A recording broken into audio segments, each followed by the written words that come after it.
Only on News 4, exclusive interviews with Ford Explorer owners who say their SUVs are making them sick. The stop-and-go traffic on the Beltway was the scariest time of my life. I really thought I was going to die. A News 4 consumer investigation exposes a potential danger on the road and why some drivers claim Ford is turning its back on their customers. Consumer investigative reporter Susan Hogan working for you with what you need to know to protect your family. I would get these massive migraines. After I had been driving it for a length of time, I just started feeling like I'm getting a lot of headaches. Valentina and Susan, two complete strangers with one thing in common. They both drive Ford Explorers. Susan bought her 2015 Explorer brand new, and almost immediately she started smelling something gross. I was starting to smell an odor. There was some what? exhaust smell. There was like almost like an egg sulfur type of smell. Almost every time she would get behind the wheel, she would start feeling sleepy. Like going out of the lane, my head is bobbing up and down. And then came this a few months later. I didn't even realize that I fell asleep. My head just went down. I woke up to a tree in my path and it scared me and I jumped. I could have hit the oncoming traffic, and it was by the grace of God that my son and I did not die. That was the last straw for Susan. She went to the doctors thinking she was seriously sick. My doctors, after I got back from Christmas, they were running all sorts of tests, scans of my brain, test after test with the blood. The results of all of those medical tests? All negative. In Laurel, Maryland, Valentina and Mark Shedrick tell News 4 not long after they bought their 2016 Ford Explorer, they oftentimes smelled something nasty. Like sulfur or some type of fumes, gas fumes or something really nasty. Then came the migraines, the nausea. Because I'm overall a healthy young lady. I have no health issues at all. And then, like I said, to get in this vehicle and been driving it and just feeling really dizzy and lightheaded, because I'm always complaining to my husband about this all the time. Both ladies tell News 4 the fumes in their car would come and go, but their headaches stayed constant. Neither thought their deteriorating health had anything to do with their SUVs. Until news reports surfaced about numerous police officers nationwide, including right here in Montgomery County, saying they're getting sick from fumes they say were seeping into their police vehicles, all Ford Explorers. Both ladies took their SUVs for service immediately. They did say that it was an exhaust fume leak in the vehicle. I took my vehicle in to Ford and had it tested, and sure enough, it was my truck. In Susan's case, she had her car repaired twice for exhaust leaks by a Ford dealership. And to this day, she says she's still suffering from severe migraines. And Valentina and Mark have been waiting for months for a part to fix their exhaust leak. Yeah, they said we can still drive the vehicle as long as we don't turn on the recirculate system and just use fresh air. The National Highway Traffic Safety Administration has opened an investigation into all 2011 through 2017 Ford Explorers for possible carbon monoxide leaks. In a statement to News 4, Ford tells us engineers have been working with police departments and customers nationwide to address concerns, and Ford is also now inspecting both Susan's and Valentina's vehicles. However, on Ford's website, the company stresses that while it's taking action to address concerns of first responder vehicles, Ford underscores there's no issue with carbon monoxide in regular Explorers. For the public outdoors is 9. Valentina isn't convinced and agreed to allow carbon monoxide toxicologist Albert Dene test her vehicle. Here we go. Using a professional CO detector, not one you'd find in your home, Dene set up 2 detectors, one in the back of the Ford Explorer and one up front. We drove along back roads at low speeds and saw no change in air quality. It wasn't until we got onto the highway and over 40 miles an hour did this happen. 9 in the front, 30 in the back. But this is twice the EPA limit and obviously too much. The CO level in Valentina's car leveled out at 15 parts per million. According to the EPA, the acceptable level is 9 over an 8-hour period. And it takes time for all this CO to leave the her body, it doesn't go in and out quickly. Back home and parked, Valentina tells us she will no longer drive her Explorer. What did you think when we were driving and the numbers started to go up and up? I was just totally like out of control here. I'm like, what in the world am I driving? News 4 learned there are now 2,700 complaints to NHTSA from people who say they've been exposed to exhaust fumes or carbon monoxide. That number includes what Ford calls regular Explorers. They're still saying it's only affecting the police cruisers, and it's not. I'm the consumer, and here I am. I bought your vehicle. I bought it because I thought it was safe for my son and my family and for me to drive. Now, new this evening, we just heard from Valentina, who tells us Ford engineers are right now inspecting her Explorer. We, of course, will keep you updated on what they actually find. Our consumer investigation, Asleep at the Wheel, continues tonight on News 4 at 11. We're exposing more details on the government's probe, and our investigation is also uncovering new details about when Ford became aware of all of these complaints.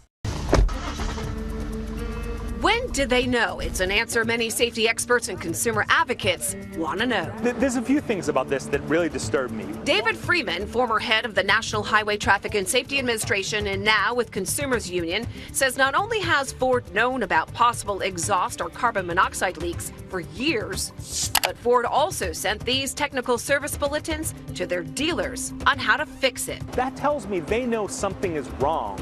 Our News 4 consumer investigation found technical service bulletins, also known as TSBs, going back to 2012, 2014, and 2016. In all, more than 2,700 complaints over a 6-year period, 3 reported crashes, 41 injuries.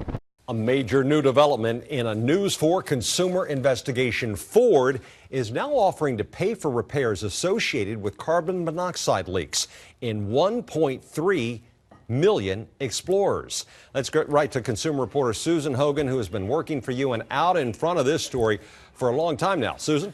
Well, that's right, Jim. Our investigation exposed inconsistencies with just how dealerships nationwide were handling complaints of carbon monoxide leaks. So we went right to Ford and asked them what they plan to do about it. So Ford is now responding with major changes. Let's get right to it. In a statement to News 4, Ford says, for our customers' peace of mind, Ford is offering a complimentary service that reduces the potential for exhaust to enter the vehicle.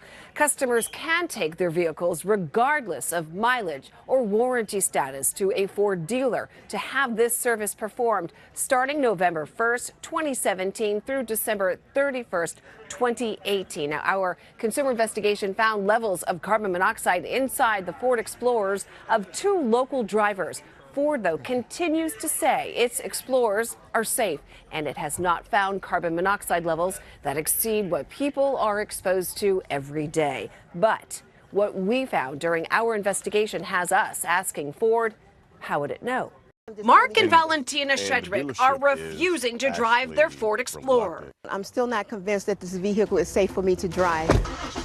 Days after our News 4 consumer investigation revealed carbon monoxide inside their 2016 Explorer, Ford sent engineers to inspect their SUV. They took it out for what Ford tells us was an in-vehicle drive evaluation. They tested for carbon monoxide. The Shedricks tell us the engineers detected it, although they refused to put the results in writing. And I'm like, what is it going to take for me to get a black and white copy with the, elevated levels of the carbon monoxide? When News 4 asked Ford why the engineers wouldn't document the carbon monoxide levels, we were told the Ford engineers who investigated the customer's vehicle did not generate a written report. They provided the information from our investigation directly to the customer verbally. This response has one car safety expert questioning Ford's motives. And why wouldn't they put it in writing? Well, no data, no problem. Ford serviced the Shedrick's vehicle and took it out for another test drive and found consistent carbon monoxide readings near 0. That they documented. And when we had their vehicle retested, we found the same. It's been going on for a number of years. Ford continues to say it has not found carbon monoxide levels in non-police Explorers that present a risk to safety. But what exactly is that level? There is no federal standard for motor vehicles for interior cabin air quality, particularly carbon monoxide. In a letter sent to federal regulators, Ford says when it tested several Explorers, it found levels of carbon monoxide well below its own internal air quality standards. But when News 4 asked what those standards are, Ford told us there is no standard specifically for vehicle interiors. They went on to say Ford references a variety of government standards, guidelines, and sources to ensure the safety of our vehicles. One of those references, the Global Vehicle Interior Air Quality Standard. But we couldn't find any such standard, and several air quality experts we spoke with have never even heard of it. When we asked Ford where this standard came from, they declined to give us any information. Only on News 4, more local drivers say their SUVs are making them sick. Some are even crediting our consumer investigation for alerting them about possible carbon monoxide leaks in their Ford Explorers. Now their complaints are part of more than 2,700 filed with federal regulators. And tonight, there's more our consumer team has uncovered for you. Susan Hogan is working for you and has the new details.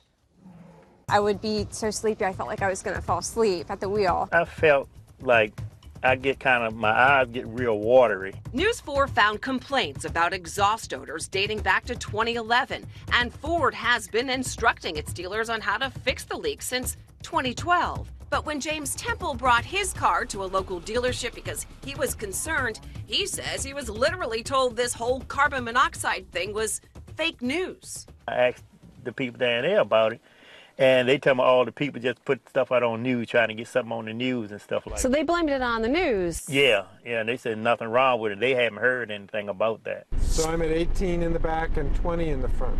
We had James's car tested, and toxicologist Albert Dene found levels of carbon monoxide that alarmed him. And this clearly is a level of concern. In Nikki's case, the Ford dealership found leaks and fixed them, and then charged her $600. I don't think I should be responsible for something that, number one, isn't my fault, number two, is a serious health risk for me and my family. While dealerships will repair the leaks, the one thing we've learned from our local viewers and from the thousands of complaints on safercar.gov, dealers are not testing for levels of carbon monoxide. And remember, Ford insists it has not found any unsafe levels. But if dealerships aren't testing, how would they know? We asked Ford this very question. Their response, these vehicles are safe. Ford has thoroughly tested vehicles and has not found carbon monoxide levels that exceed what people are exposed to every day. In researching complaints to federal regulators, we found a lot of confusion when it comes to how Ford dealerships are handling complaints like this one from an Explorer owner in D.C. who says the dealership had no idea what he was talking about. Or this complaint from a Waldorf, Maryland Explorer owner. I brought it to a Ford dealership and they said it was nothing. We asked Ford about the mixed messages, the company telling News 4 it's doing something about it. By the end of this month, all dealers nationwide will have a complete dealer bulletin announcing a plan on how to deal with customer complaints about fumes. The program also answers questions about who is paying for the repairs. For our customers' peace of mind, Ford is offering complimentary service that reduces the potential for exhaust to enter the vehicle. Customers can take their vehicles, regardless of mileage or warranty status, to a Ford dealer to have this service performed. So this free service begins November 1st and it will end December 31st, 2018. By the way, Ford is reimbursing Nikki her $600. And one more thing, we asked Ford just how many vehicles has it tested for carbon monoxide and what were the levels it found. Ford refused to comment. I'm Susan Hogan, News 4.